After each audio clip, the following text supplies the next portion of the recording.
નમસ્કાર મિત્રો, વિડીયોમાં તમારું સ્વાગત છે। તો મિત્રો, અત્યારે હાલની ખૂબ જ મોટી અને દુઃખદ ખબર સામે આવી રહી છે। ત્યારે મિત્રો તમને જણાવી દઈએ કે બોલિવૂડ એક્ટર રણવીર સિંહ મોટી મુશ્કેલીમાં ફસાયો છે। તેને સાઉથ સ્ટાર રિષભ શેટ્ટીની ફિલ્મ કાંતારા ચેપ્ટર 1 પર એક ફિલ્મ ફેસ્ટિવલમાં કમેન્ટ કરી હતી, જેમાં દૈવ ચામુંડેશ્વરીનું પાત્ર ભજવવામાં આવ્યું હતું। જી હા મિત્રો, જો કે તમને વધુમાં એ પણ જણાવી દઈએ કે રણવીરે આ પાત્રનો કથિત રીતે મજાક ઉડાવ્યો હતો। જો કે મિત્રો, આ મજાક માટે તેને ટીકાઓનો સામનો કરવો પડ્યો અને સોશિયલ મીડિયા દ્વારા તેને માફી પણ માંગી, પરંતુ તેની મુશ્કેલીઓનો અંત આવ્યો નથી।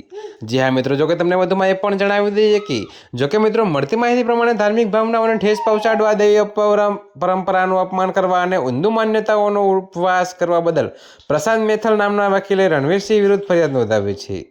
જી હા મિત્રો, જો કે તમને વધુમાં એ પણ જણાવી દઈએ કે એડવોકેટ પ્રશાંત મેથલે બેંગલુરુના હાઈ ગ્રાઉન્ડ્સ પોલીસ સ્ટેશનમાં ભારતીય ન્યાય સંહિતા BNS 2023ની કલમ 299, 302 તથા 196 હેઠળ એક્ટર રણવીર સિંહ વિરુદ્ધ ફરિયાદ નોંધાવી છે। જો કે મિત્રો, ફરિયાદમાં લખવામાં આવ્યું છે કે રણવીર સિંહના કૃત્યથી તેમની તથા લાખો કરોડો હિન્દુઓ, ખાસ કરીને કર્ણાટકના તુલુ ભાષી સમુદાયની ધાર્મિક ભાવનાઓને ઊંડી ઠેસ પહોંચી છે।